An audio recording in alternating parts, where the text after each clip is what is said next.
Hey, Exiles, welcome to yet another episode of the Still Same podcast. I am your host, Talkative Try, and I am here with OneManaLeft, aka ConnorConverse, to all you YouTube watchers. Here we are going to talk about all things PoE2 0.4, Fate of the Vaal, the last of the Druids, and the overall state of the game about a year in. This is the first time Connor's been on the pod, but he's been playing it ever since the start, for better or for worse, right, Connor? So I want to get all your thoughts on the game thus far.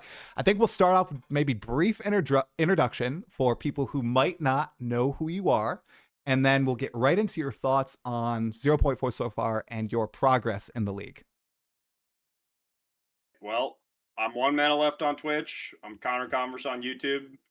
I've been a build creator for a while now. I played PoE for 13 years, but I only started somewhat recently posting content. I got Twitch partnered last year. I usually make PoE builds that are on the higher end. Now it's a little bit of a different animal. Most content creators you'll encounter, they try to court kind of the newer players and make like league start guides and stuff. I guess the one thing I've kind of done different is I don't really do that. I just kind of assume that if you've watched my videos, you have like a baseline. And so I make builds for the complete degenerates. Like I make most of the builds that like Steve plays in Delve, like I make those builds. Yep. So it's a good spot in Path of Exile because it's a 13-year-old game that has a tremendous amount of endgame content. So builds like that really thrive. Unfortunately, it's not really a thing that exists in this game so far, but I mean, I'm sure eventually it will. It's just a question of time. Yeah. Yeah, your builds in PoE1 are legendary, and it's also memeified at this point. Like when you post a build, it's like, oh my gosh, crazy complex. This is a wild build, but it's going to be ridiculously powerful and not a league starter. Quickly on that, you start your builds that are crazy expensive, complex, and everything as league starters all the time, right? How does that usually go for you? Is it usually way more difficult? Do you find yourself struggling a lot starting off No, with something that you know is going to scale with tremendously high like prices and everything? no, there's two main reasons. So, like, if you wanted to do something where you were going to league start and try to be as efficient as possible and then pivot into a really expensive build, generally the best way to do it is to play a strong starter, accumulate a lot of currency in a short amount of time. The starter doesn't really have to scale very well. Okay. It just has to be able to like farm baseline content and then make money and then reroll later. That's like the best way to do it. But I don't do that for two reasons. One is it's just kind of like my like ARPG power fantasy. Um, I like to kind of feel weak at the start almost. Like it not specifically, but like I like to feel the skill get stronger. So for me, playing a different build and then pivoting doesn't feel as good as having a skill that I know is going to be insane in a week and then playing it right away and just watching it at its weakest point. Because it doesn't have the same effect when you switch builds as when you watch that skill go from like, a kind of weak setup to just this like absolute monster. Because it's not even like a big spike. It's like you watch it every step Yeah. of the way become that. Yeah. So I like that in ARPGs. I like the zero to hero experience, and I like to feel the progression of the same skill the whole way. The second reason I do it, well, there's kind of three, is now from a guide making perspective. Now that I make videos, make guides, and people play the builds, if I swapped at what I thought was the most efficient point, and then somebody else swapped earlier, it would be harder for me to give them advice.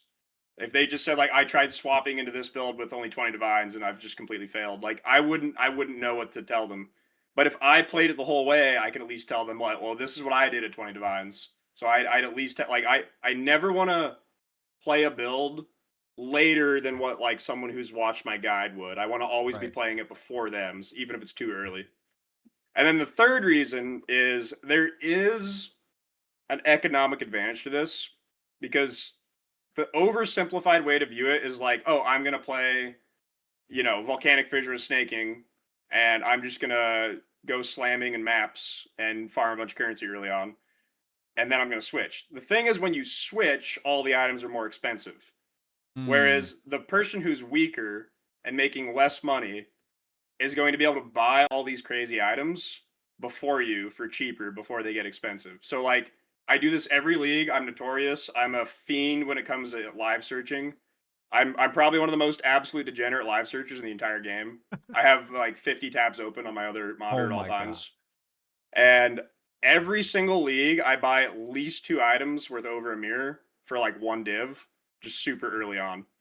Just because I've already swapped like you know in Settlers I bought like 2 different lethal prides. That was the best conqueror, the best number for 1 div because like no one else had switched yet. And like one of them I ended up using the whole league, and the other one I sold for 2 mirrors later. Dude, okay, So it's like, I need to ask you, Connor, really quick. For people who might not know, can you explain what a live search is? I know, but I know there's a lot of people who might just be like, what is this guy talking about? yep. It's So crazy. if you've used the trade site or the in game, you're basically searching at all the items that are currently for sale. However, the difference with a live search is it's not really caring about the current items because the understanding there is you've already looked at them and you know there's not a good deal. And generally, good deals don't last for very long because if they were a good deal and they were up for very long, someone would buy them. So instead, the live search is just checking for fresh postings, which there's going to be a lot in there that are just the correct price.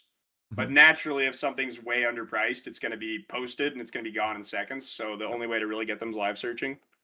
So Crazy. It's yeah, crazy. I some people might not know what it is, but I know I've seen posts of like someone sniping a headhunter for 37x instead of like 37 yeah, divine or right stuff like that. So you do this with like rare items yeah. sometimes? See, I don't usually do it like in that instance. Right. It's that the person bought something that was clearly mispriced. Right. But it's more so that I buy things that the person who Doesn't found understand. it doesn't understand the value. That's Because me. maybe at the time it doesn't have value because like I know I'm going to use this timeless jewel for my build, Yeah. but I haven't like put it out public yet, and I know it's the best combo for my build. So currently, no one puts any value on it.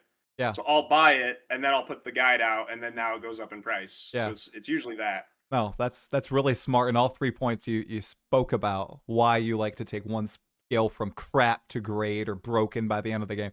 Yeah, especially point Yep. one, that really resonates with me. I do love seeing something like start super weak and then just become absolutely busted after, in my case, less time than you, but like by the time I'm in endgame, by the time I'm fighting an end boss, just seeing it blow up, it's very, very fun. And that rolls us perfectly into what you've been playing for 0.4. I think Fireball, I've turned into a few streams. How has your progression gone and your starting build gone by now? You're The like 9 days build, in. yeah, the build feels really good. I'm doing fireball for clear, and I've now managed to get the speed pretty high because I have about a 1 second cooldown on blink with a good amount of cast speed. We're not quite to point 0.1 temporalis levels, but I'm blinking pretty fast. Yeah. And I kind of blow up the whole screen with Fireball with Nova and Scions and Infusions. And then my single target is Incinerate.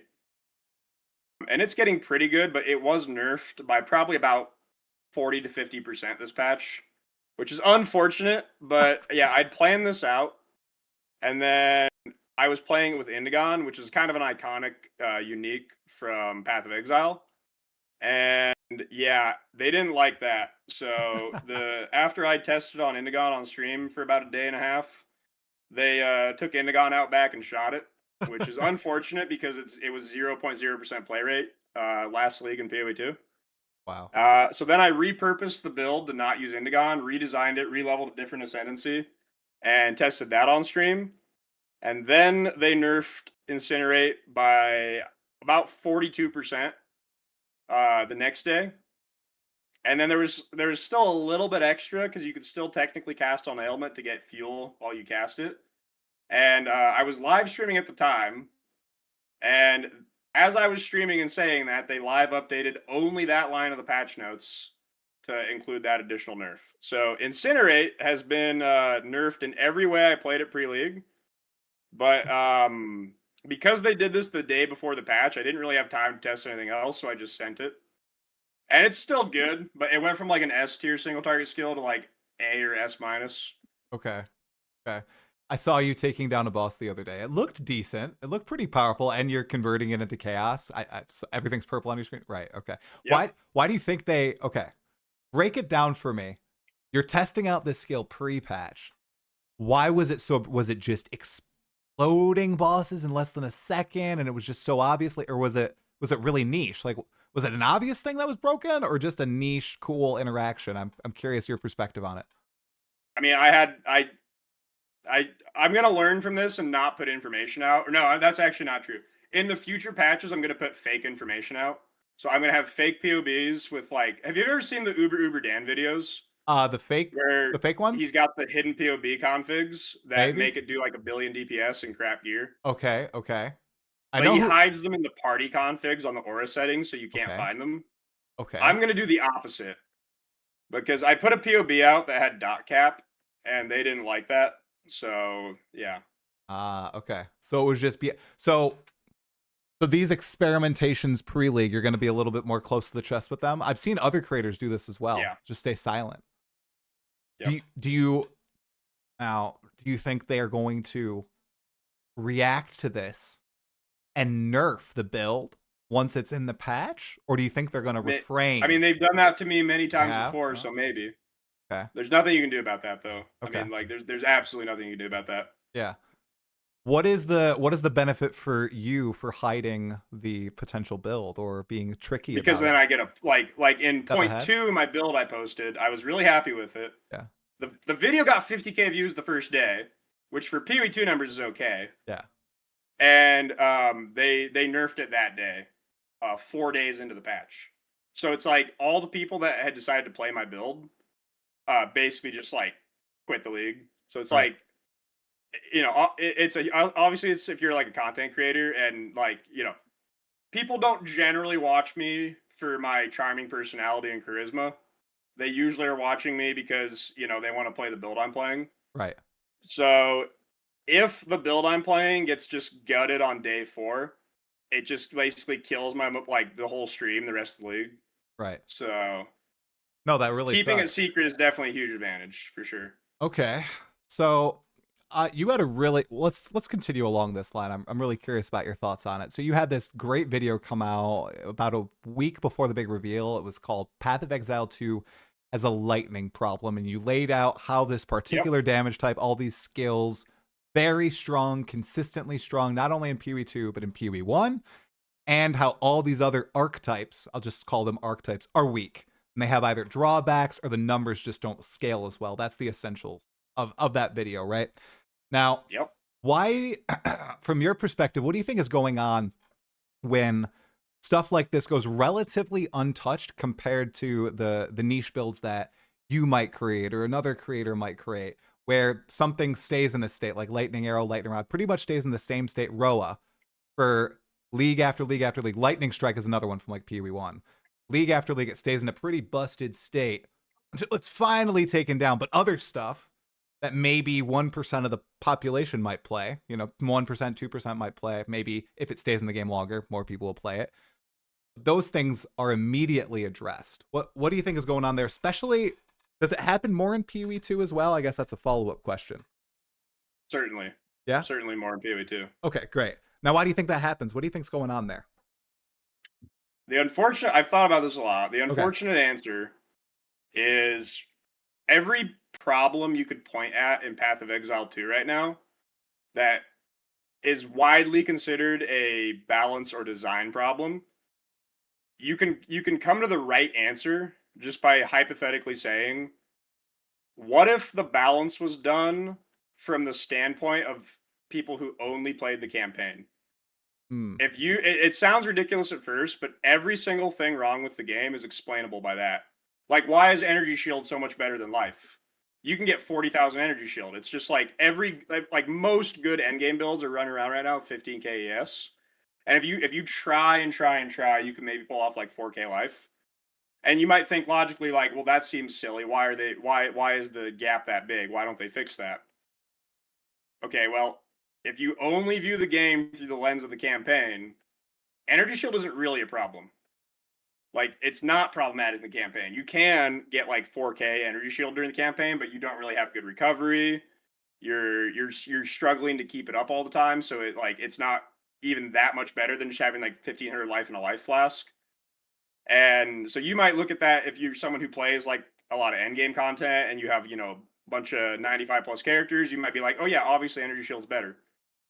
But then if you just think about it, if someone only viewed the game through the lens of the campaign and has only like done extensive play testing on the campaign, they would look at you confused, like energy shield doesn't seem like it's a problem. Mm. And this applies like to everything across the board. Like is rarity on gear? The community largely thinks that's the problem, right? Like people don't really like the rarity on gear. But that's not a problem in the campaign because you're not choosing between res and rarity. You're just identifying an item or exalting the item. You're like, oh, I got 11 rarity, and it kind of feels good because you didn't actively drop resistance to gain that rarity. You just got it, and now it feels good. But if you like compare that to like an end game mapping character, rarity feels bad because you feel like you're having to trade off power to get more loot. And then if you come back to lightning damage, for example, the hallmark of a lightning skill is usually obviously shock with a lot of hits, and then like wide screen coverage and good clear. But if they do lower damage, maybe it's balanced. But the thing is, like an end game character can make that lightning skill get that much damage. Mm-hmm. And if all the skills have enough damage to kill everything in one hit, then the skill that can cover the most off screen is the best. That's not a problem in the campaign because in the campaign, Lightning Arrow isn't running around on a Roa off screening everything.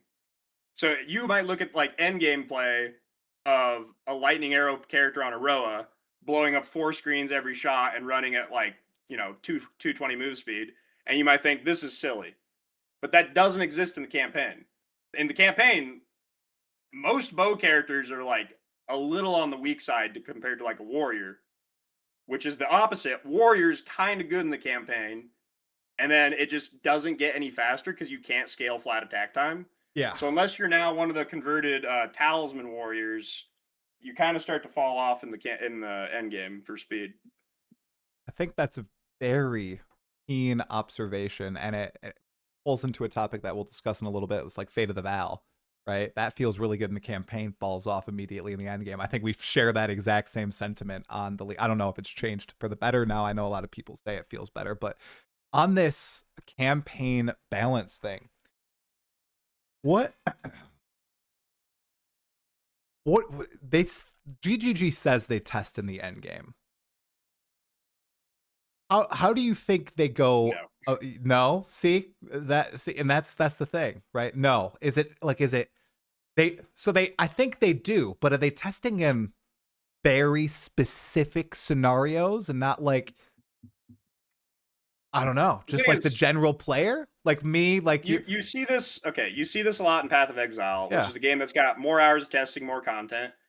There are things that you're going to miss if you do endgame testing. Like if you do a playthrough of a character for like 2 days in the endgame, and you say, okay, our test guy has 20 hours. There are things you're not going to catch, right? There's like in the current mechanic, there might be some broken temple setup where you can like guarantee some really like you're not going to catch that in a blind playthrough. But if you do 20 hours of the temple right now, and you get like 3 regal orbs every temple, and then you compare that to like a map where you're getting like maybe 40 exalts worth of stuff you can sell on the auction house, it's just clearly bad. So it's like there are things they always miss because you can't test for everything compared to how many players there are. But if it's something that you would get for sure on one playtest and it's missed completely, then I just don't believe that it was playtest in the end game. Yeah, one that springs out to me, and I haven't encountered this, right? Because I kind of stopped playing. It's at Ciri. It's the whole build up to her, and it's one attempt, you fail, temple blows up, you lose the boss attempt, you restart from 0. That's another thing. That's like one playtest. I'd feel like a playtester would say, "Hey, I get the design here, but how are a lot of players going to react to this? Is this really going to be beloved by players? This is a very hardcore experience." I don't know. That's just my opinion. I react very negatively to that. But going back to like the balance front, like the actual character balance and the skill balance. So obviously this league had a lot of it. Okay. and we're only 9 days in, but the meta seems to have shifted from last patch. Do you think, and I'm not meaning this as like, arrogantly or anything, but do you think the video where you pointed out a lot of the problems that 0302 01 might have had an impact? And if it did have an impact, what was that impact? Because I have seen some people say like, oh, some of the ways of scaling that Connor talked about, that people have talked about, have been addressed. The meta isn't lightning this patch, it's other stuff. Do you agree with that assessment or disagree? No, it's so like, okay, there has been a meta shakeup this league, but like it's for one real obvious reason and one kind of silly reason. The first is we got a new class. Right. So really it doesn't matter. Like Druid could have been the worst class in the entire world, and 40% of the player base is going to play Druid. That's just how it goes. You have a new class in an RPG, everyone's going to play that. So I think there's if you look at like PoE Ninja numbers, it might look like it's more spread out, but it's basically just that they added Druid. The other thing is like Lightning Arrow isn't even that nerfed as an example comparing to last league. It's just like I played it last league, and frankly, the only reason I didn't play this league was because I played it for 2 million kills last league, which was not even that long ago in the current time scale. Right. So a lot of people I know played Lightning Arrow in 0.3 and just didn't want to play it again. They wanted like anything different. So it almost is just like exhaustion, not like shake up. Yeah. They did the Roa nerf was good. Right? I think you can credit you with that one, but or at least you got the assist, the alley-oop. But the Roa nerf helped. Yeah. Wait, was it a nerf or not? Because I see I don't know what to believe, Connor, because I'm not a god with numbers or anything. I saw people saying this was a buff to Roa, but you think it's a nerf? No, I think what they mean by that is they're talking about the 0.4 change, not the spirit cost change. The spirit cost change is a strict nerf. Yeah, strict nerf. But the movement? Before it was 15 move speed. Yep. But 80% penalty. Yes. Whereas now it's no move speed but no penalty. So before, if you were just running around an empty map, you were faster. Okay. But now, if you're shooting the whole time, you're actually faster. Got it. Okay. Got it. Okay, that makes sense. Thank you. Okay. All right. I think the exhaustion point is a good one, especially because it also was paired with no real revamp to the current endgame structure. And I'd like to talk about the endgame changes in just a moment. But first, I want to ask you why you didn't play the Druid. Is there any reason? Was it because you wanted to prep beforehand and run a build to endgame, or the Druid didn't interest you in any way? No. Okay. Frankly, the thing that didn't appeal to me as Druid is just combo play. Like I watched the trailers. I saw the 21 skills in the PoE2 DB data mine. Everything I looked at, I just saw combo play, and I just thought to myself, yeah, I'm not going to combo play White Monsters. So okay. I think that's a battle that's going to go on for several leagues. I think they'll eventually lose that battle, but they have kind of doubled down this patch on trying to have the vision of combo play on White Monsters. They will lose this battle eventually, but it could be a while. And I'm not going to do like forced combo play. I would rather have like one button clear and one button single target because it just feels better to play. Okay. But multiple skills. Combo. Okay, so I don't juice my maps to an extreme degree. I don't think I've ever, at least on the Druid, combo. Technically, I guess I am, because I'm mauling and then I'm slamming down, which is a combo. Anything that's like generator spender. If you're generating charges or generating rage. Because that is definitely at play with like rare monsters and bosses, 100%. What ticks you off about combo play in particular? Because I'm not with you. I'm fine with like generator spender. I'm fine with combos. I'm fine with all that as long as it feels fun to play.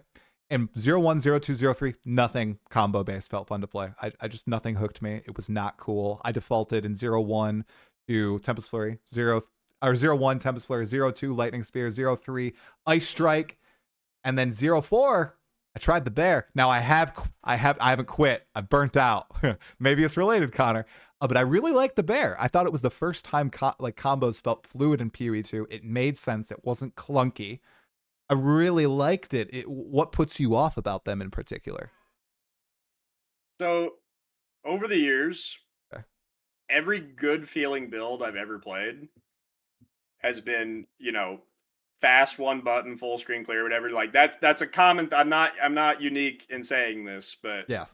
I it's not like when I saw the PoE2 gameplay, I suddenly had a change of heart and thought, yeah, I don't want a one button clear anymore. It Okay. just feels better. It just does. But Okay. here's the thing. This is something that sets Path of Exile apart from like virtually every other game. If you want to play a game that's all about like your character input and like your in the moment decision making, like just play League of Legends, right? Hmm. If the thing that's different about Path of Exile is that all the complexity is on the back end. Like the actual playing of a cool character. Like even if you cook something up that's amazing yourself, the complexity was building the character, and the reward, the payoff, is getting to play a smooth character. I prefer that versus the opposite of saying, well, maybe the game has less complexity, but we're shifting the complexity from the build of the character to the play style of the character. Hmm. That doesn't feel as rewarding to me as having that like finish line where you can just have the easy clear in gameplay after you've put in the effort of building the character that way. That your perspective makes sense. I love that in PoE 1 is too. In PoE 1 too.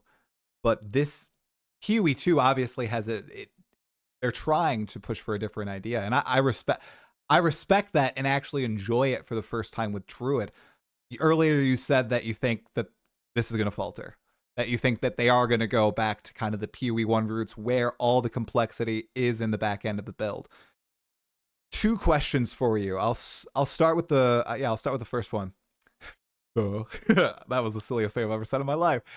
The first one is, do you think there's room for both? Do you think there can be builds, a game that rewards players like yourself that can cook up something crazy in the back end, whether it's PoB or Endgame, experiment, and just have this one button mastery, and then also have builds that maybe they're as powerful, but they do require you, as you kind of said, to play a League of Legends character where you're comboing different stuff together, right? Maybe the back end mechanics aren't as crazy and you're not using all this really cool tech, but you are, weaving mauls in between your slams, and then you're getting the rage to do the rampage around, and you have your apocalypse, like stuff like that. Do you think there's room for both, or do you think the community or grinding your games will teeter to one side and kind of forget about the other?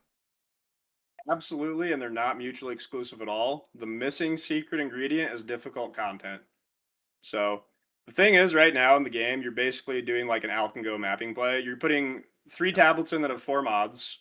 You're rolling it to six modifiers, and then you're blasting. And that's like the baseline for like endgame farm.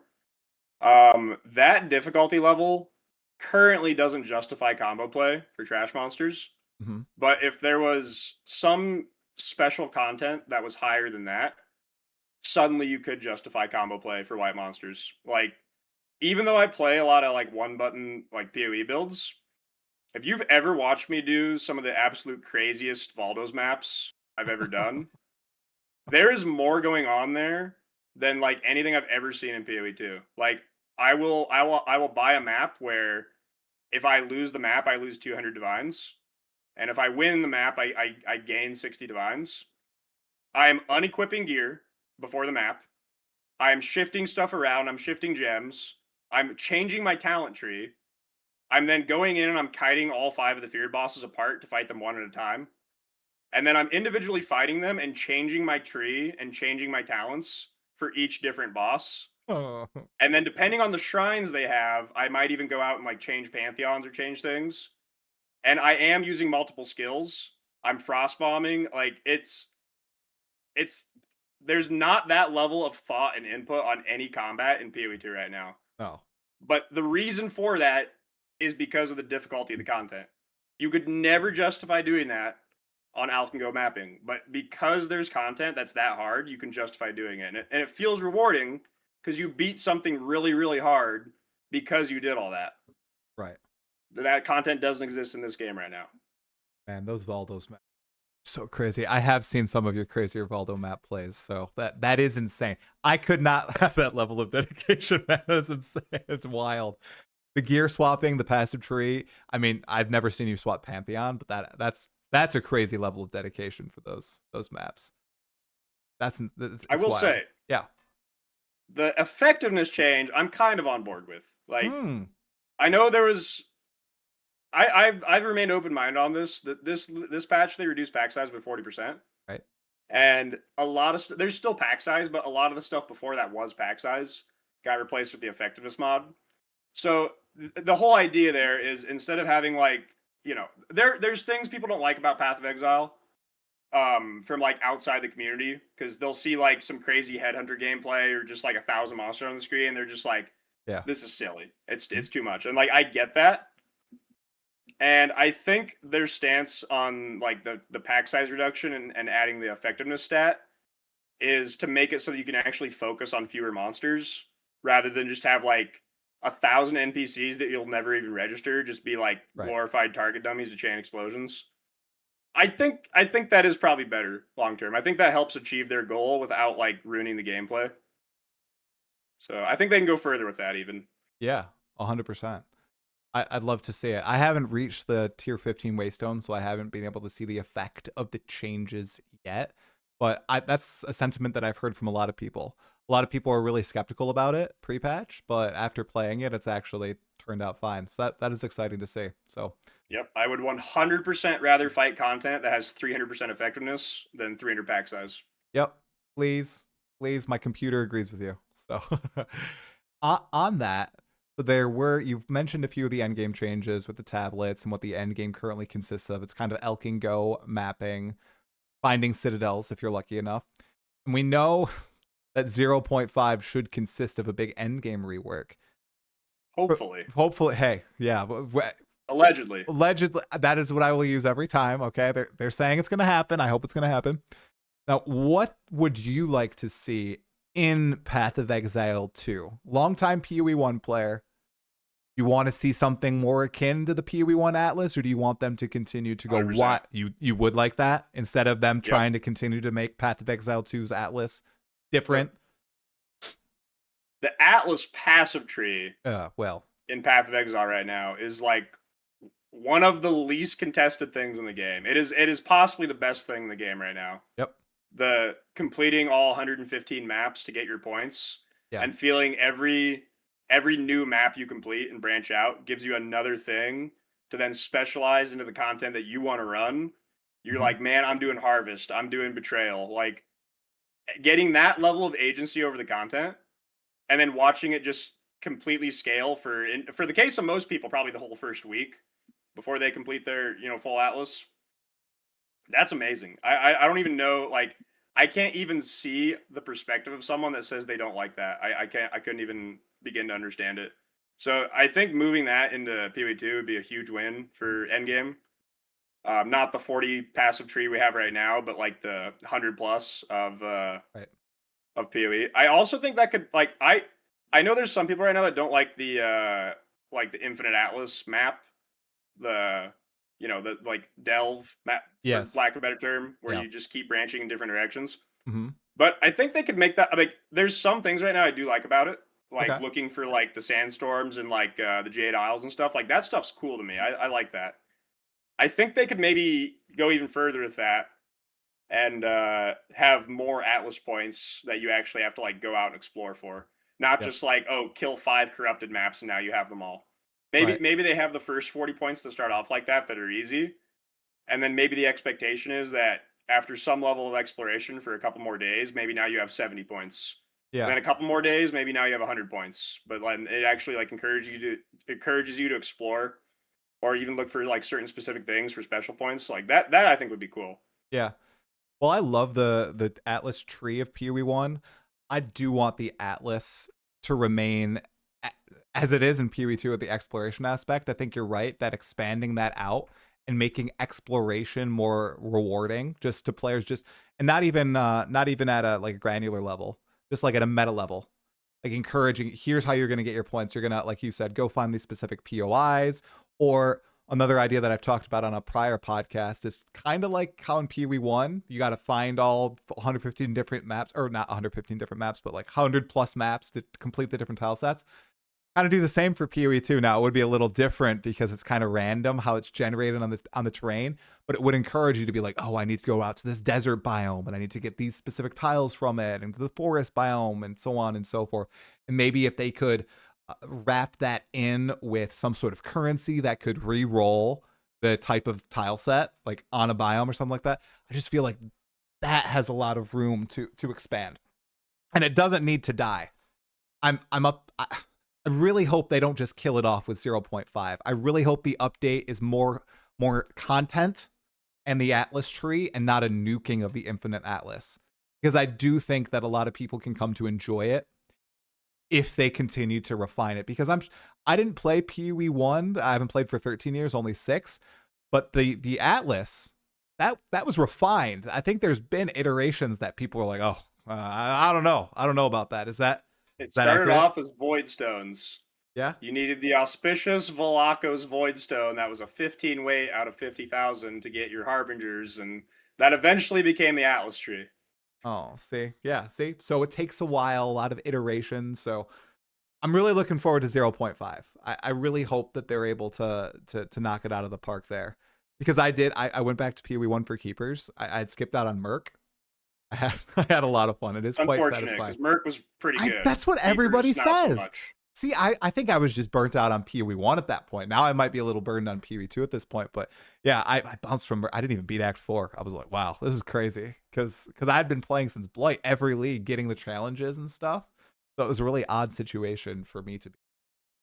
Okay, so we've talked a little bit about 0.4. I think there's one more thing that I wanted to get your thoughts on. It's just Fate of the Vaal in general. The temple mechanic. Obviously, it's had a lot of changes this first week before GGG went on holiday.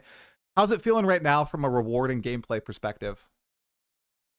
Not very. I think the problem is, like, there's a level of complexity to it where if you do set it up everything correctly, and then because prices adjust if people aren't doing it, like Aziri has some expensive uniques.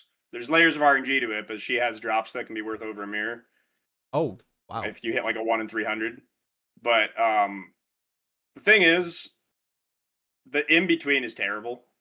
So if you get everything set up correctly, if under those circumstances, if a mechanic is good, and then everything before that it's terrible, that's just not a good mechanic. It needs to be better at the baseline level. And then if it can scale to crazy things, that's awesome. But it's just like, no, like there's just a lot of people that are doing it, getting 0 rewards, kind of being turned off by it, and then quitting. Like not quitting the league, but like quitting doing the league mechanic. Yeah. That makes sense. I was a campaign lover. I thought they killed it in the campaign, dude. I was so happy. Yeah, it was good in the campaign. I was hyped. I was hyped before the release. I was like, this is gonna be so good throughout the game, and the campaign. It was All like, those 4 links. 4 links, and maybe you had this before, but I was like 20% quality on my gear, and I was like on my weapon, on my talisman. I was like, this is a huge damage boost. This is great. Now at level 97, I still get 4 links. See, they're not quite as cool. Yeah. So a lot of people are saying, okay, after holidays, GGG gonna come back, do a balance pass on Fit. Do you think that's the move, or do you think they kind of pull a PoE1 and they say, all right, we're working on PoE1 League and PoE2 League. We'll see you in April, I think is when the league comes out. March, maybe? Do you think they should address, like, change anything else besides bugs? I don't and crap? think they're going to do a follow-up patch to the league mechanic because it doesn't have any long-term like benefit. They did the 0.31 last patch because it was a change to the Atlas. It was a change to the tower mechanic. Right. So since that's supposed to be a permanent part of the game, getting data on that in a mid-league patch is valuable to them. But yeah, I mean, I don't think they gain much by changing the 0.4 league mechanic a month into the league. Yeah, it might go. I'm sure it'll go core. The game's so early right now. Virtually everything is expected to go core, but I think they have enough data to know that they still need to buff it more, and I think they'll likely not do that and then just put it in the game and no one will run it. Yeah, and it'll stay that way for a couple years. That's my prediction. Wow, That is so negative. You don't think they're going to do substantial Bet reworks you to money it? on it right now. You bet Oh, okay. Well, I don't make much money every league. So I just play to kill monsters. So I would bet money on. Man, I mean, I think they'll do it. They did such a good job with Abyss. Were you a fan of Abyss? You like that? Oh yeah, that's the best. Like Abyss was amazing. Yeah, it was. That's why I And have I was worried that confidence. they'd kill it this league. They didn't. They And didn't, they man. did. They really didn't. I mean, like you could kind of argue there was some funny shenanigans happening very early on I saw that. Got neutered. But you know, aside from that, it's still really good. Okay. And the tablets for Abyss, I think honestly, it's in a better state than it was in 0.3, and it was pretty good in 0.3. Yeah. Yep. Yeah, I've seen a lot of people loving the heck out of Abyss and just kind of treating this league as Rise of the Abyssals 2.0. And 100%. so yeah, and having a blast with it. So yeah, all good on them. I do have I might be frustrated with the game a little bit right now, but I do have confidence that they'll make Fate of the Vaal better. I think they they juice up their rewards. They make it so the temple isn't so big. I think people complaining about area size, I think the temple is like way too big personally. I think that goes against how they've designed the whole game so far. Oh, okay. So they just don't have a habit of doubling back to things. Like, okay, look at this from like a class perspective. Okay. If they see a class that is like really unliked, they could take a stop and try to fix that, or they could just go ahead to the next class. And so far, they've just chose to go ahead to the next class. It's kind of the same thing. I think they view it as we could double back and fix this, or we could just go out of the next league mechanic and then fix it way later. Like, you know, it in 0.1, Warrior had a combined play rate of 1.2%. And they even talked in an interview about it, how, like, you know, when they design new classes, they look good, they feel good, they're flashy, and they get to the point where they look at the newer classes versus the older classes and think, like, wow, we're going to have to come back and fix this later. And they basically just said they're going to keep going on and creating new classes, and then eventually they'll have to come back and fix the older ones. And I think that's just a consistent philosophy they have, so I imagine they'll treat the league mechanics the same way. Interesting. I do remember that interview where they talked about that. I think it was with the Huntress. I think they were talking about, yeah, we just redesigned her and everything. Oh, it looks so good. I remember that. On that point, so Warrior, yeah, very low play rate, like Mace's Warrior, especially in 0.1, very low play rate. There's a lot of Warriors now, but they're all using talismans. So that should be a good indicator. It's Mace's, right? It's Mace's. Okay, so or Shield Wall. That's the one exception. True. Okay, Shield Wall look freaking busted, man. Yeah, it's crazy. So Maces are like the big problem with Warriors, and GGG has been lightly confronted, heavily confronted, medium confronted. They've been talked about this multiple times, multiple different people. They see the data, and the response kind of just seems to be, this is the fantasy that we want to pursue. Now, I'd ask you right now, I'm gonna be the GG White Knight. I'm gonna put myself in GGG's shoes. They want the Mace in the game. Slow, feels bad to a lot of players. There seems to be a dedicated cadre of people who freaking love it, despite all this, right? They love the slow-moving playstyle. Do you think that it feels especially bad right now because we don't have really any other melee besides quarterstaves in the game? Now we have druids, right? But we don't have swords, we don't have axes, we don't have flails, we don't have all the other things in the game. Do you think once we have that built out in 2 to 3 years, Maces will be less clowned on and like people will be more receptive because it's okay, that's for those that 5%, whatever percent of the player base that likes that sort of style, but everybody else can flock to these other melee playstyles? Do you think that contributes, or do you think it's objectively just they're bad and they need to get rid of them? There's only one way. If they are stubborn that Maces always have to be slow, they always have to have fixed flat attack time that's not scalable, they can still make that work, but there's only one way to do it. And most games have figured this out a long time ago, including Path of Exile. You have to make it hit really, really, really hard. The problem is, if a build that can clear the entire screen in 1 second can also kill a boss in 1 second, then why would I use a 3.5 second Sunder? Why would I use a 4.5 second Perfect Strike? So the game would need to have different tuning. You can make Maces good and slow, but they need to murder whatever they touch, and things need to have a lot of HP, and the game just isn't in that state right now. Okay. Yeah. No, that's very sensible. It's always curious where you see, well, right now in PoE2, because the balance is a little wacky, where you have those like the lightning arrow builds clearing stuff from a mile away, and then the mace people, they have to get up close and personal. You saw this like with Abyss last league. I personally saw it with like Ice Strike, where I would have to fight those abyssal rares, or at least they would get on top of me for a couple seconds. And if they had certain rare combinations like Shroud Walker with the DJ, it would feel so bad. And then you could see people at range just blow stuff up from away and not even have to deal with it. It's like that. It's like that trade off, and they need to find the balance there. Hopefully, it's eventually found. But yeah, right now it doesn't feel like it's right in the right place. Just overall, from my perspective, and yours as well. Okay, PoE2 as a whole. Scaling back, we're not looking at 0.4. We're looking at, it's been a year and 3 weeks, Yep. 3 weeks, Connor. Okay. How's the journey been for you from 0.1 to 0.4? What do you think about the progress of the game, and are you enjoying it more now than at release? Okay, still current patch first release? No. Like if I had to rank the patches in order, it'd be 0.3, then 0.1, then 0.4, then 0.2. Ooh. So that's unfortunate when you look at the 1 year later patch as being ranked lower than the first patch. Yeah. There's a lot that goes into that.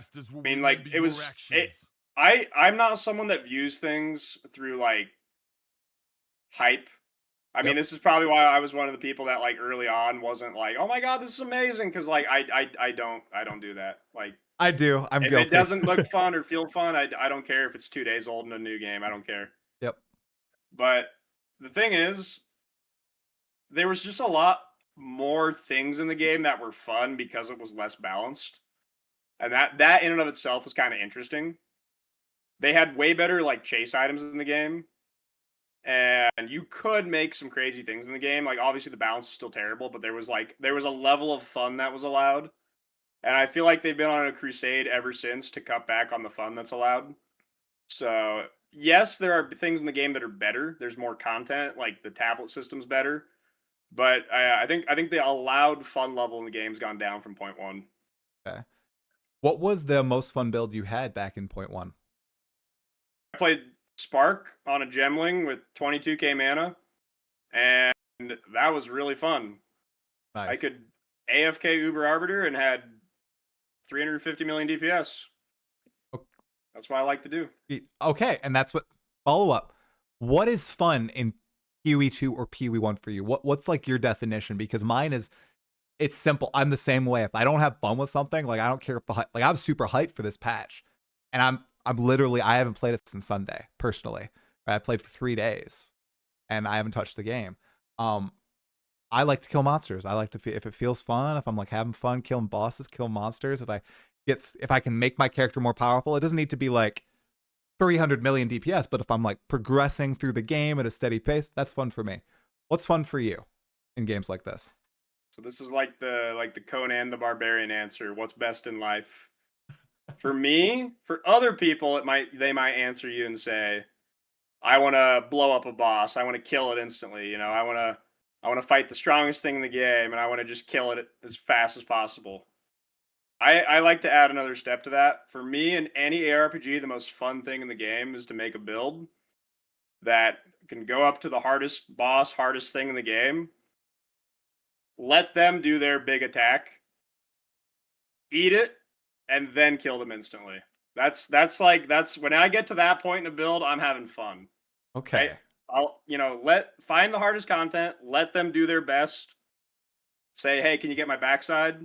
And then kill them instantly. Any build, it doesn't matter if it's Diablo, doesn't matter if it's Last Epoch, like any game, any RPG I can do that in, I love it.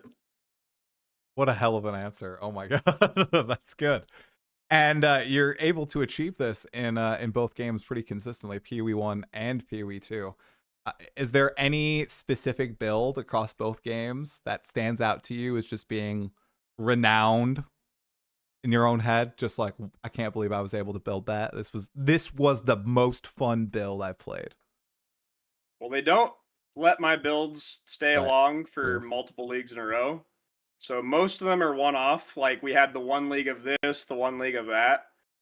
I still think just from like I think the reverse snapshot Castle channeling build was the most fun I've ever had making a build because it's the clunkiest mechanic ever, Reverse and I got snapshot. it to a point where it was playable.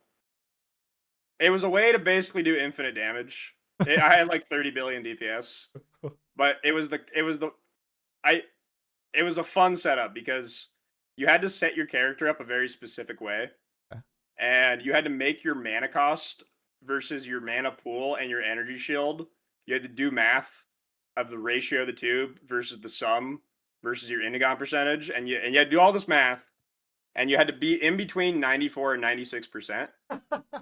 If you were under 96%,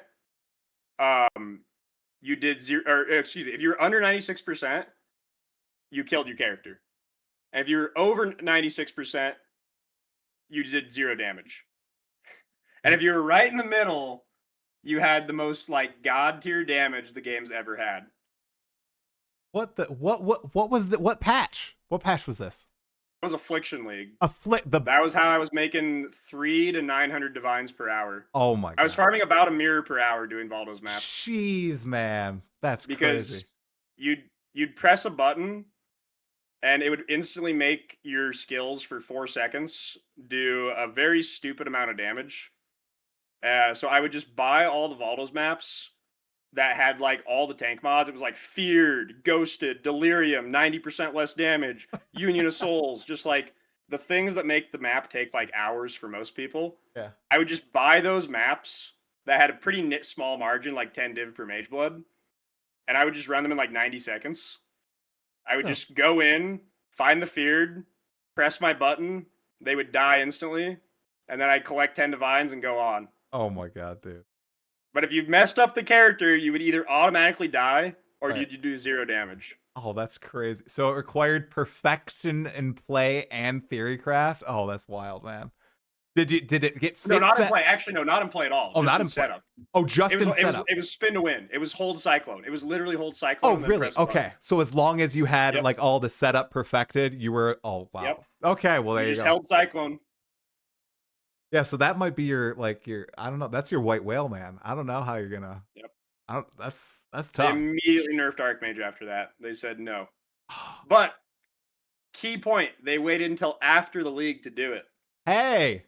Okay. Because they do that in Path of Exile. They don't do that in Path of Exile too. Okay, so that's a distinction between the two. Great follow up. Okay, great segue, not follow up. Man, my brain is cooked after Christmas #1 today. PoE1, PoE2. You play both games. We both play both games, actually. They've been concurrent with each other for a year now. We've had 2 new PoE1 leagues in the span of 4 Path of Exile 1 updates, Path of Exile 2 updates, including the first. How do you think GGG has been juggling the two? Are you pro with the current schedule? Do you think that they should stagger them more? Do you think, are you crazy? Do you think they should drop one entirely, whether it be PoE2, whether it be PoE1? What are your just thoughts on what's going on as a creator and a player in the scene? Well, it's certainly been going bad.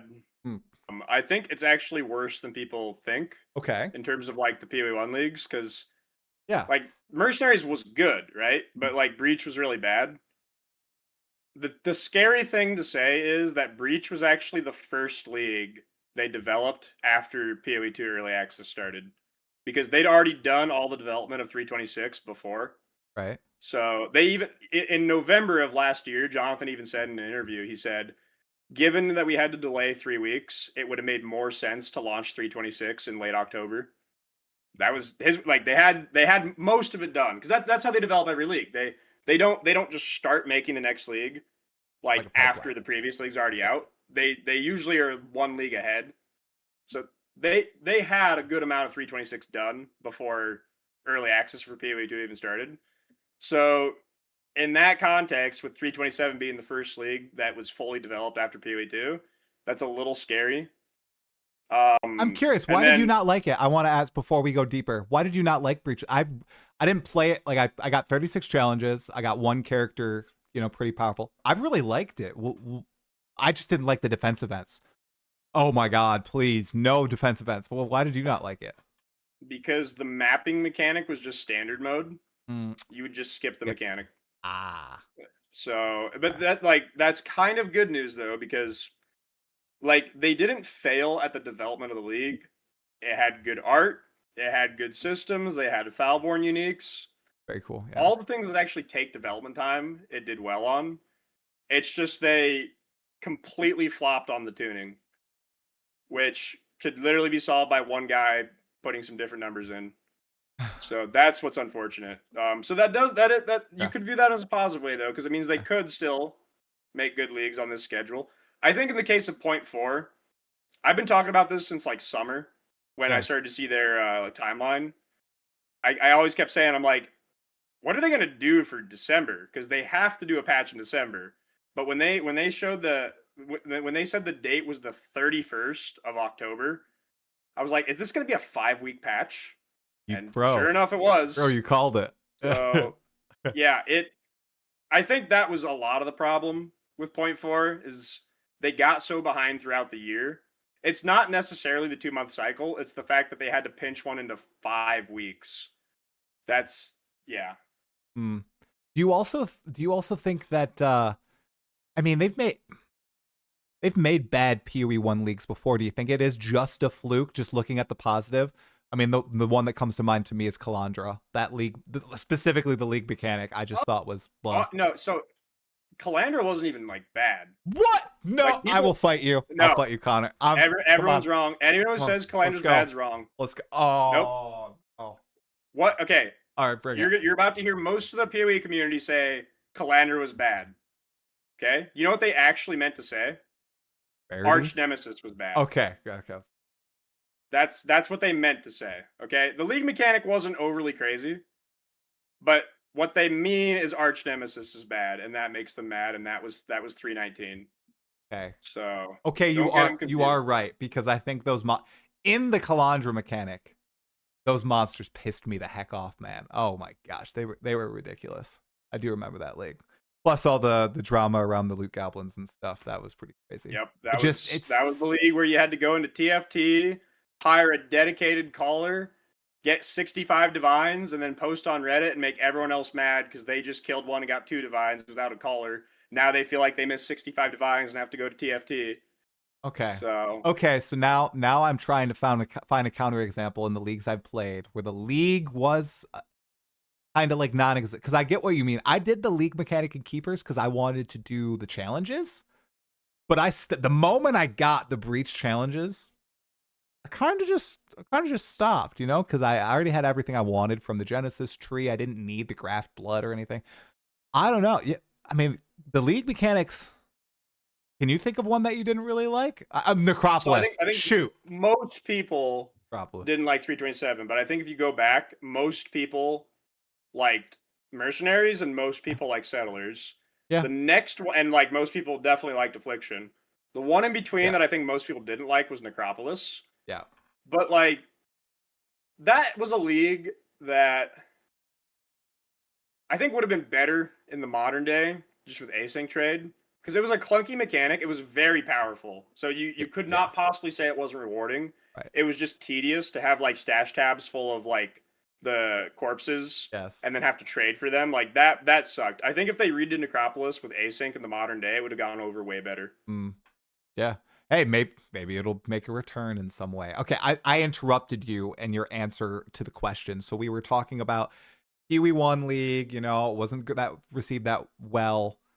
How do you think the whole schedule is going? Do you think it's gonna like falter? Do you think they need to drop a game, stagger releases more? Like No, maybe I think they should stick to it. Stick to it. Yeah. It's too early on, and there's been too many, like with the Christmas schedule, there's been too many weird outliers to really, I think, draw too many conclusions from.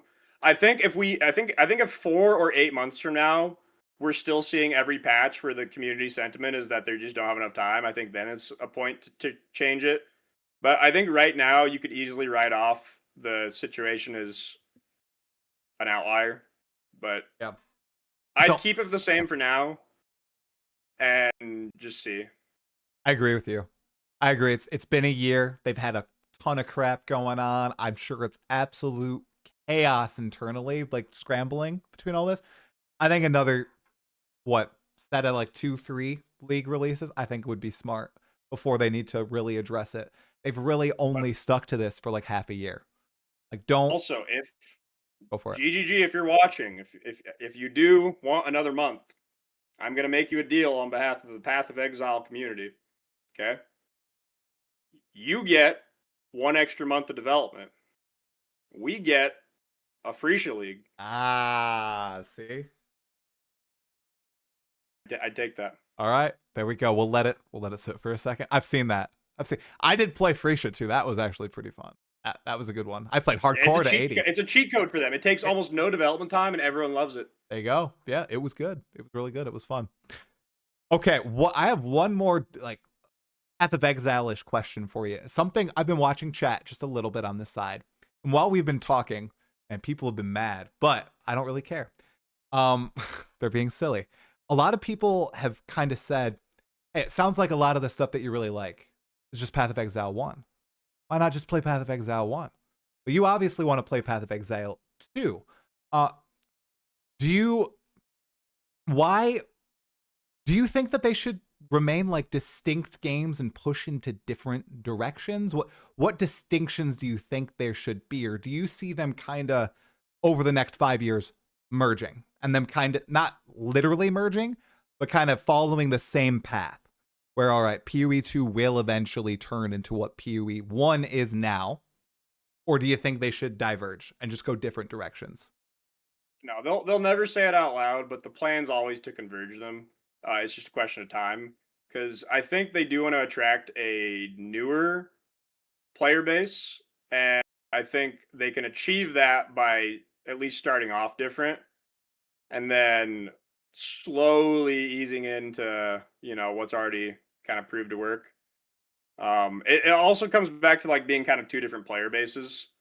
Like there will be a lot of people that play the game at launch. Like we saw around 1 million last year between Steam and everything combined. And that was for early access, right? So if they do get everything together, it might be a year or two from now. But if they do get everything together and launch the game in a good state, they will attract a lot of players. A lot more than what are playing patch 0.4. Yeah. And I think it's fine for the games to be like identifiably different at that point in time. Right. But the reason that Path of Exile does so well is because it has a tremendous amount of like complexity and scalability. It's a game you can put 10,000 hours into and still feel like a noob.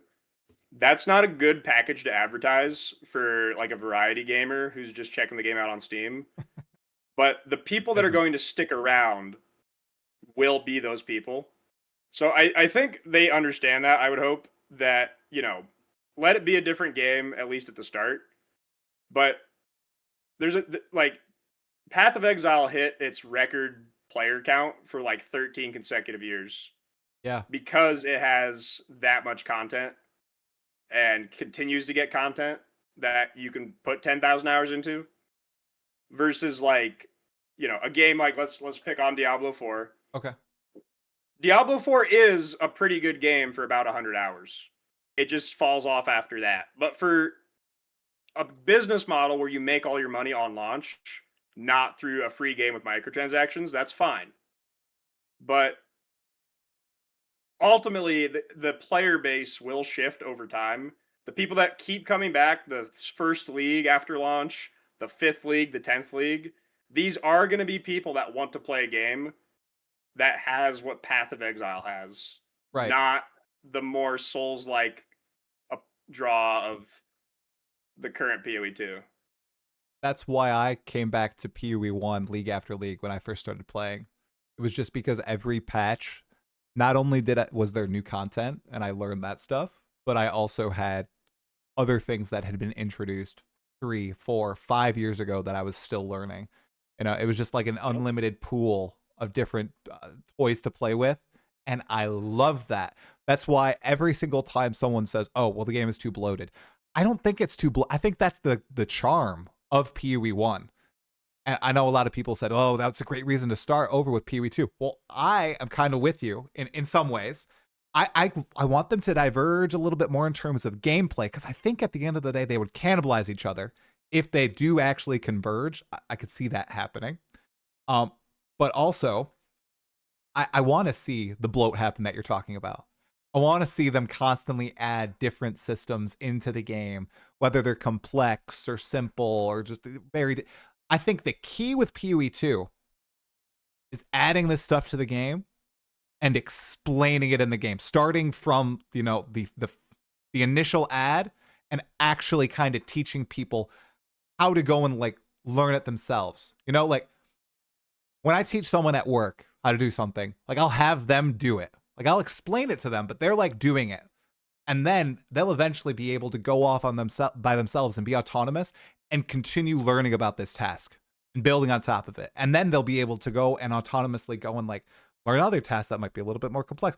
I feel that that's what I wanted PoE2 to be personally, because it's not in PoE1. With PoE1, like it was hell to learn all these things, and sometimes I did have to go on wikis and everything, and I didn't look at any video guides or anything, but I had to read a lot out of game, or I just had to fail a lot in game. And I think they're falling into the same trap with PoE2, which makes me sad. It's sad to say.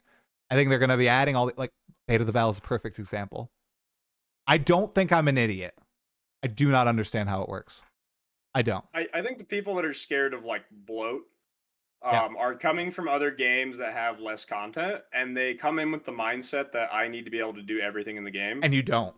And the thing is, even people with 10,000 hours, you will never do everything in this game. Like the second you just change your mindset to that, you'll feel a lot better. 100%. And that's good. Yep. Screw you, Heist. I did Blight for the first time this league. I've done Heist only in Heist League. Yep, that's how it's gonna stay, bro. Oh. As far as if it converges or diverges, the first actual data point we'll have for that, it might be years away. Yeah. Will be the first time that PoE2 adds something that isn't in PoE1. Right. What they do after that will determine what they're going to do. Because like right now, every league that's been added to PoE2 already existed in Path of Exile. But what if PoE2 adds sailing, right? Oh boy. Are they going to add that to PoE1 after? Or is it going to be a PoE2 only thing? Like that the first time that happens, we'll get a better understanding what their goals are. Yeah. It'll be exciting. And it's going to be a data point long down the line, I think. I think like a year and a half. Well, maybe a year. My prediction is full launch next year, end of year, but I don't think all the classes are going to be there. We'll see. See, man. Do you think they'll launch without all classes? I know they've said they will. I think that'd be crazy. Yeah. I think they'll launch without all ascendancies. I don't think they'll launch without all classes. Oh, okay. Okay. What class are you most excited, or which weapon or class, I guess, are you most excited for? I think I know the answer, but...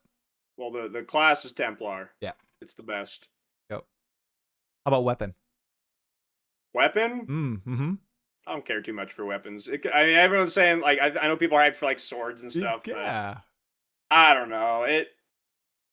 The ones I enjoy are already in the game for the most part. Maybe flails will be cool. Who knows? But you're not ready for like some Zenith action, No Molten Strike. I think they showed that it's basically in the game. Okay. Right?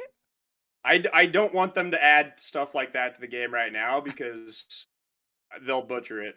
Like I know people are like, "Oh, add Righteous Fire." I want to see Righteous Fire in this game. And everyone who says that loves Righteous Fire in Path of Exile, I just want to like, do the meme of the guy like putting his hand on their shoulder and just be like, "You don't want to see Righteous Fire in PoE2 right now. Just wait. Don't just stall, delay." Oh God.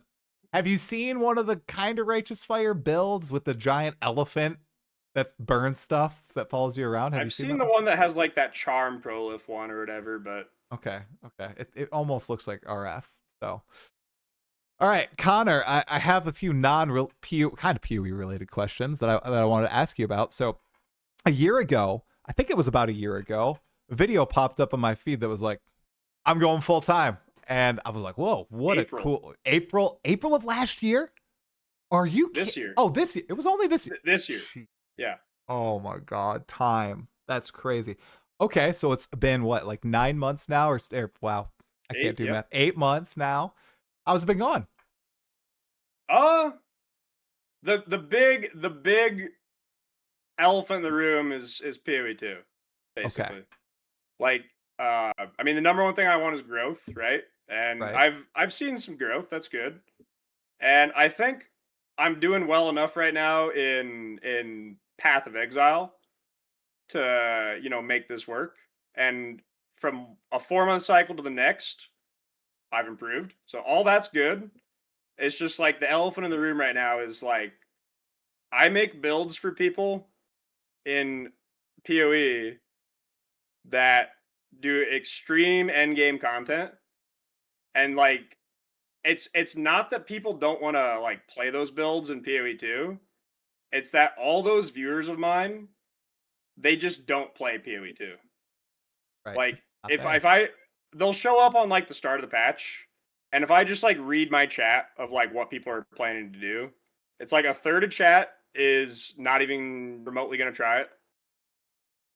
And maybe they'll be back for 1.0. And then a third of chat is like they quit within the first weekend. They get to Apex of Filth and they're just like, all right, see you in 328. And then a third of them actually like play the game. So yeah, I have like one of the worst ratios of like PoE1 viewership to PoE2 viewership.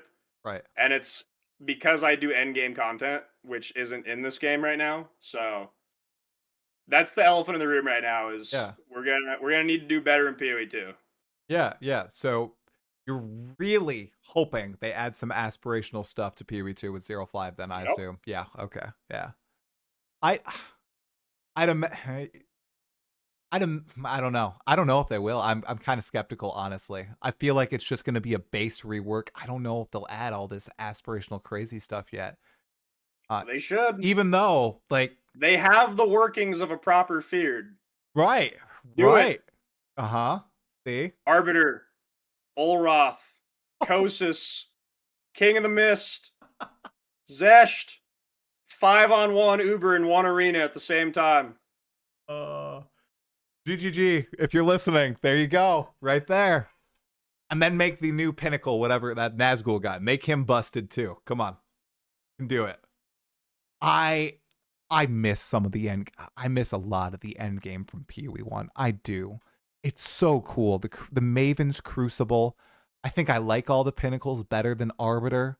Like, oh, that was so fun going back to for the first time in a league, you know? Shows you what you miss. I think that was one of my favorite moments ever in Path of Exile. You know, I was a big fan of the Shaper when it came out, like the first proper pinnacle boss the game I ever saw. I'm still a huge Shaper fan. But I just remember when they actually came out with the Maven patch, you could see on the Atlas the names of the encounters to get your Atlas points. And you could see all 11 and scroll down the list, and you just see, you know, the Forgotten, the, you know, the shape, like the Shaper ones, all that, the synthesized ones. Yep. And then you get all the way to the bottom, and you're like, well, what's the last one? And it just says the Feared. So good. And you see who's on the list, and you're like, wait, what? And you've already done one of the Maven fights where all the bosses come out at once, and you're just sitting there, just like buffering symbol in your brain. You're like, all at once. That was one of the best moments in the game, is seeing the unveil of the Feared. That is such a sick fight. I love the Feared, and I love them. I'm a Maven enjoyer, dude. When I first fought her, dude, I was drenched in sweat, man. I was playing some stupid like shockwave cyclone build. Like I think I was a chieftain, full fire conversion. And it was the longest Maven. I had to do so many memories, but I did it. I freaking did it, man. Oh, I yearn for another boss like that. That's my favorite boss fight in all of PoE. So one day we'll get her back, hopefully. Okay. Chronologically, this is one thing I do get curious about. Oh, I'm not okay. much of a lore guy, Yeah. But I do like to think about things realistically. Yeah. You know, like we had Faustus in Path of Exile. Yeah. And in this game, no one said, "Oh, I wonder how Faustus is doing," because he's an old man that drinks all the time. All right. So we're just like, "Yeah, Faustus is gone." Yeah. But you know, there's other characters I do wonder about. Like, well, the Maven's still here, and she's immortal. She's an interdimensional godlike being who's a child amongst a race that lives to be thousands of years old. She's here, right? Like, Exactly. what? I get curious. They could pop her in. They could pop a few of those Yep. Eldritch people in that they don't get, like Maven, 100%. They talk about the Tangle, they talk about the what is it, the Eternal Flame. Like, I know that they've moved to the Zana story for PoE1. It almost makes me curious for PoE2. Are they going to return to this Eldritch thing? Because they've talked about wanting to close the threads and everything. So I feel like it's totally possible. So I want a Maven in PoE2 with 20 years of learnings of playing in the Atlas and stuff, you know? So, Do we know the guy after Arbiter that flies away? Do we know who that is even? literally nothing. No. Okay. No. Literally no. We only know he's a coward. He's a because coward? Every time I see him, I insult his mother and I tell him, 100%. "I'm ready right now," He, and then he flies away. I think he. We only know he's a coward. I think some of the symbology on him like points to him possibly being an abyss monster, but I don't maybe it was like an asset reuse or something. I don't know. So I don't think we know anything about the guy. I think we data mined the name maybe, but I can't remember it at this point. I think it might have been in there in 01, but I'm excited. He's flying a dragon, so that'll be sweet. Hopefully it's a cool fight. Very excited for it. I'd imagine they'd add it in 05. So, but we'll have to see. Yeah. Okay. I also wanted to ask, you play a lot of PoE1, PoE2. Is those your only games? Do you play anything else? Or are you a mono gamer? Give me a weird answer. Oh, But I know the what came to other mind. game I have a ridiculous amount of hours in the last several years. Even to this day, probably am still one of the best Pokemon Go players in the world. Are you kidding I've me? been like top 100 multiple times in PvP. Like I Really? have like 3 or 400 level 50 Pokemon. I used to go really hard and like grind that game like hours a day. I have 32,000 kilometers walked. Holy crap, So yeah, man. I'm a Pokemon Go master. Hell yeah. So do you have to like go do it daily and stuff, or is it kind of the thing that you do every week or something? Go I mean, on a anymore walk I and don't. everything? I do it during like downtime. I used to do it every day, but now it's just like during downtime. Do they develop the game still? Yeah. Oh how do they monetize that? Do you have to buy stuff or what? Yeah, it's a mobile game. There's stuff. Oh, it is? Okay. All right. Yeah. Well, your most powerful Pokemon in Pokemon Go. Come on. What is it? My most powerful Yeah. Pokemon? Yeah. I have 9 Shundos, which is a shiny perfect IV. Okay, I have a Crownzation Shundo. That's pretty good. All right. My favorite one's probably still Latios, Okay. All right. One even sec. though it's not as powerful. Okay. But I know those. I don't know what a 9 Shundo is, so I'm looking it up on my phone right now. yeah, basically in the game, there's like stats that each Okay. individual Pokemon has, and it can roll 0 to 15. So Okay. to get all of them at 15 is 1 in 4,000. Okay. But there's a couple ways to boost that up to like 1 in 200. But then it has a chance to be shiny, which is anywhere from 1 in 20 to 1 in 400. But if you get a shiny and a perfect IV, it's one of the rarest in the entire game. It's like 1 in a million. Dang. Jeez. Okay. Wow, I was not expecting that answer at all. So has it helped you like keep fit and stuff, like running? Do you like run from the Yeah. places to places, or do you drive, bike, stuff like that? Okay. Most people don't play the game. I'm sure how it was originally advertised of like people out exploring it. Yeah. But like me and my best friend Uh, have always played the game that way. And like that's how we like playing it. So he used to live here in Iowa. He's since moved out to Colorado. Okay. And I go out there like once a summer for like a week and we just like climb mountains and go to national parks and stuff. Heck yeah. And dude, we play Pokemon Go when we're climbing mountains. Like we're catching Pokemon on the trail up the that's mountain. sick. That's awesome. Are there special Pokemon in mountains? Like, do they still do that where they have like special locations? They do biomes, so They do? Okay. you're more likely to get like a Rhyhorn or something. That's so sick. But yeah, That's you super can see cool. the location too, right? Like if you get a rare catch, but you can see that it was caught on like Gray's Peak, like Yeah. that's so much cooler. Oh, 100%. Yeah. Hey, maybe I need to introduce my daughter to this. That would actually be really, really fun. Like playing Pokemon Go and everything, just like walking around when we're hiking and going to like traveling. Oh, I might actually have to do that. Because I need to get her into Pokemon somehow. Because every time we go to the store, they still have the Pokemon plushies. I used to collect those when I was younger. And she does not give any shits about them. She's like, Dad, Paw Patrol, Barbies, Pokemon, it's not happening. So maybe I can try to get her in that way. I think that'd be fun. Capturing stuff in the wild. Okay. Pokemon Go. Wow, you're citing all this math, dude, and you're obviously huge into math and you're smart. What is your background in? I don't actually know. I don't recall if you've ever shared it. I don't know if you want to share it, but I have a bachelor's degree in mechanical engineering, so that's what I did for okay. 7 or 8 years. Okay. But yeah, I've always had a math background. Nice. I actually I skipped 5 grades in school, Okay, but dude. just in math. Holy So I still went to school with all my classmates and stuff, yeah. but I would then go like to the high school or to the local college to take like math classes. When did that start? So Which what? is it worked out really good for me because I graduated high school with 46 credits. So I did my mechanical engineering degree in 3.5 years, which a lot of people do 4.5 or 5. Yep. So it wasn't like I tell people I did ME in 3.5, and they look at me like I'm the hardest worker on earth. And depending on what I want them to think, I'll either just like not answer, but like I didn't work that hard. I just had a pretty good head start. Dude, what five? When did you skip? Like, how did that happen? I'm so curious. 4th to 9th was the skip I did. And you just started. That's insane, man. Wow. Who realized this? Was it a teacher? Was it your parents? Did you just say, guys? Well, okay, yeah. I mean, my parents knew going in, Yeah. and so grades like 1 through 3, I was just doing stuff with like a different teacher. Yeah. And then finally by 4th grade, they decided to just send me to the high school. So, Dude, that's insane. yeah. Props to you. Matt, I am not strong in math at all. Weakest subject by far throughout all school. I have a computer science degree. I have a bachelor's of science in computer science. I don't know You can how. always improve. I know I can always improve. Hey, my wife, she's the real killer. Like, she went to an engineering university and she has industrial engineering. She has the easy one, i.e. Everybody always makes fun of her.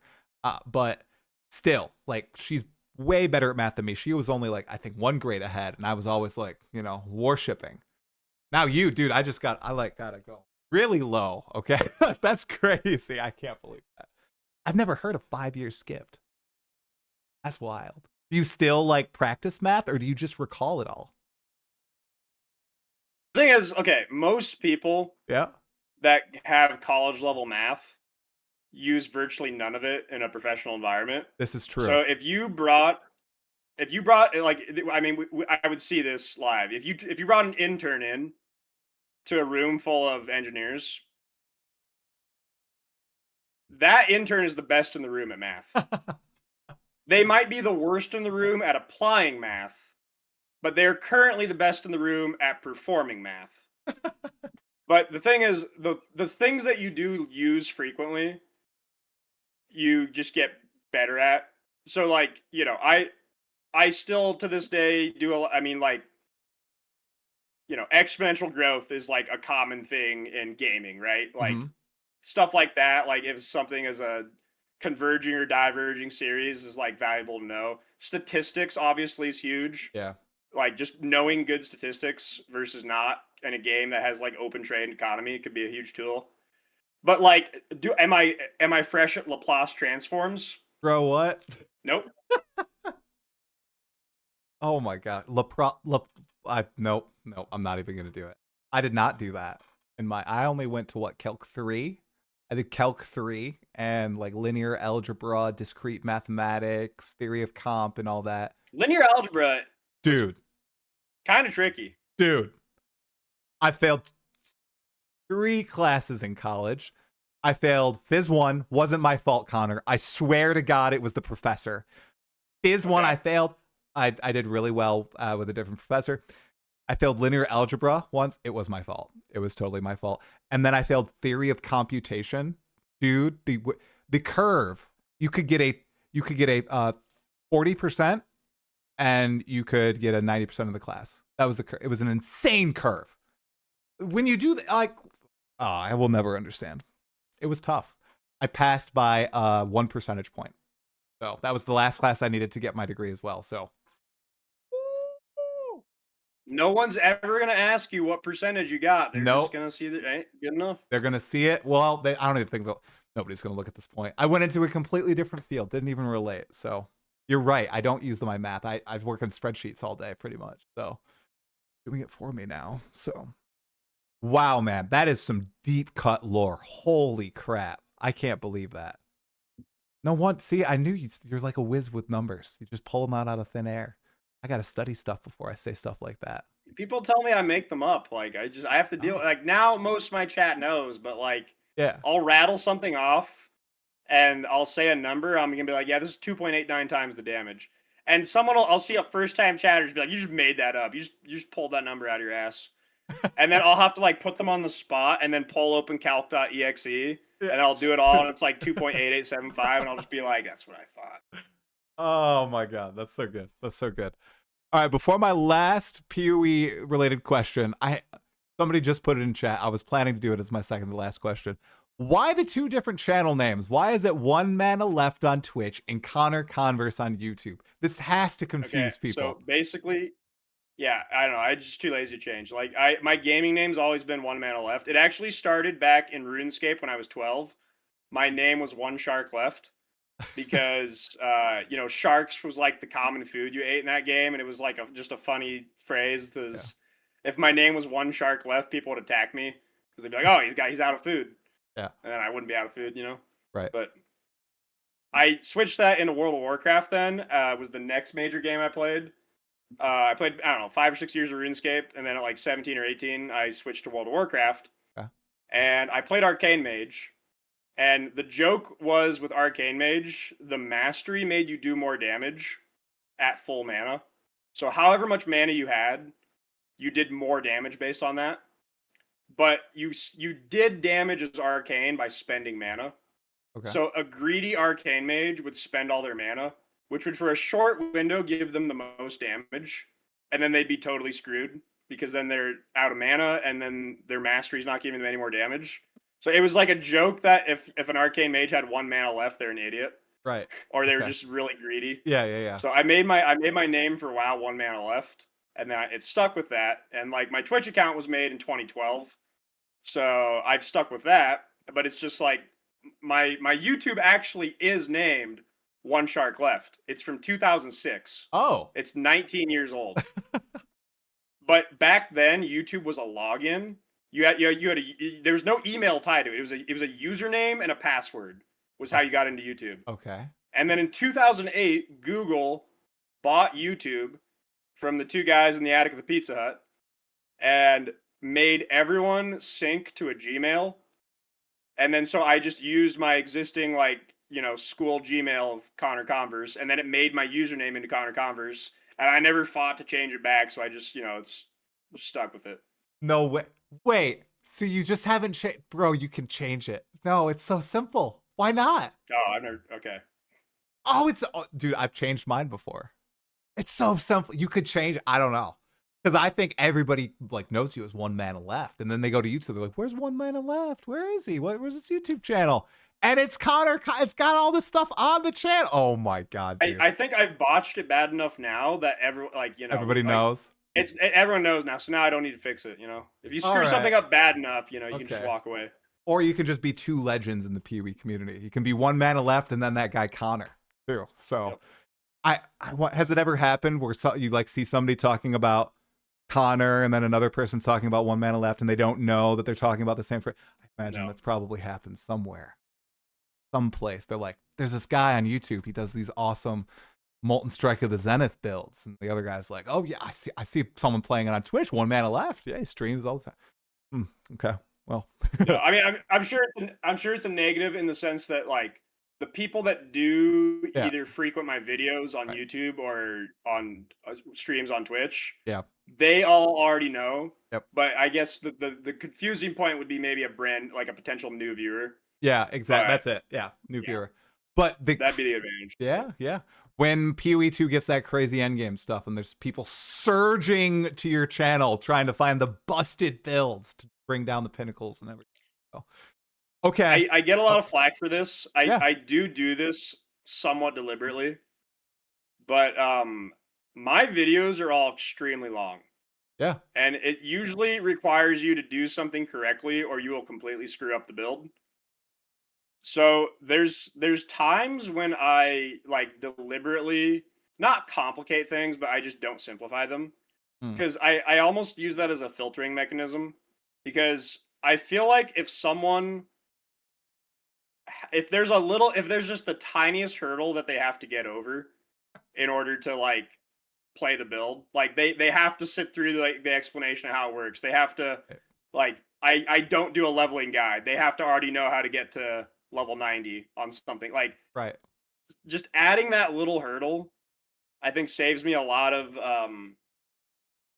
obviously everyone wants new viewers, right? Yes. But I think most people do it. They more center their content around new viewers. Yes. Where since my content isn't centered around new players, it's more around veterans. It can sometimes be a good thing to have a little bit of a filter, from because I don't want someone to like play Mana Forged Arrows who it's their first PoE league. True. Or Molten Strike of the Zenith. I've seen people like try to play this on like they'll go to like the Path of Exile 2 build subreddit and they'll be like, I started this. I don't know what's going, and it's like, oh, you don't know. You don't know, man. And then they're like, I'm looking up ConnorConverse on Twitch. I can't find his channel. It's a secondary filter, man. You got two filters in play. See? Yeah, they got to be able to put it together. They went through the effort to find me. It's like, okay, I've got your, see? This is good. This is good. Awesome. Terrible for advertising, but good for filtering. Yeah, exactly. No, that's really good, man. Okay, I always ask new guests on the pod this last question about Path of Exile 2. It's, if you were Jonathan, if you were Mark, you had ultimate control over GGG. It's got to be a PoE2 thing, okay? What would you add to Path of Exile 2? New league, new item, mechanic, whatever. Go for it. I think I know. Quicksilver Flask. Oh, okay. That first time I've ever heard that answer, actually. You think it'll ever happen with sprint in the game now? Like if you use it, it disables sprint. Maybe in 3 years' time, something like that. We'll get speed later, but for the time being, I'm going to hopefully have others joining hand in hand with me and pushing for more speed. Because if everyone shuts up about it, they'll think that Perfect Strike is an acceptable play speed. Okay, I don't think Perfect Strike is acceptable, but I can live in a world without a Quicksilver Flask. I like moving quick around, but I don't know about Quicksilver. I like sprint. Do you like sprinting? I found myself hating it day 1, 2, and day 3, I don't sprint at all. I've used sprint maybe 30 times now. I think last league I used it 3 times, and this league I used it during the first 1.5 acts. Is it because you're blinking most of the time? Then I got demon form, so you just spam dodge roll, and now I have a blink on a 1-second cooldown. So, and then last league I had Roa. Okay, it's not as shocking now. I see now. Okay, I'm gonna say because I use sprint all the time. I freaking love it now. It took 2 days. I use sprint as like a band-aid. And well, sprint like if someone is a band-aid. tells me, "Hey, I'm really liking sprint," I just have to be like, "I'm so sorry. I'm so sorry." Sprint is a band-aid. I see checkpoints as a band-aid. Do you like checkpoints? No, band-aid in the sense that it means like whatever you're playing doesn't have something faster than sprint. Oh, got it. Yep, that's me, bro. That's me. I haven't played anything fast enough. Yeah. Okay, I get it now. All right. Okay, so Quicksilver Flask. Yeah, it'll be curious to see if that's ever added. All right, Connor, did you have anything else that you wanted to talk about at all? PoE2 related, PoE related, anything else? No, I think that's it. Dude, I think this might have been my longest podcast ever. I didn't even mean for it to go that long. We were just yapping. You were right. You called this at the beginning. Oh my god. Well, thank you so much for coming on, man. I really appreciate it. We'll have to check in a few leagues time, see how PoE2's going, see how PoE1's going. It's been fun for me so far, but I am feeling a little bit of the burnout. I am vibing with you and a few other people a little bit more this league than I have in the past. So really appreciate the content, man. Everybody in the chat, everybody watching the VOD, you can find all of Connor/OneManaLeft's stuff below. I will link his YouTube and his Twitch. Check him out there. He's making the best endgame builds in PoE1 and playing Fireball in PoE2 right now. So, you know, killing maps. We're experimenting. It does feel really good right now. I will say. Okay. We had the patented like mid struggle, and it feels really good right now. Yeah. Awesome. All right, Connor. Thank you so much. Thanks to everybody else for watching as well. I'll see you in the next one. Bye-bye, everybody. See ya.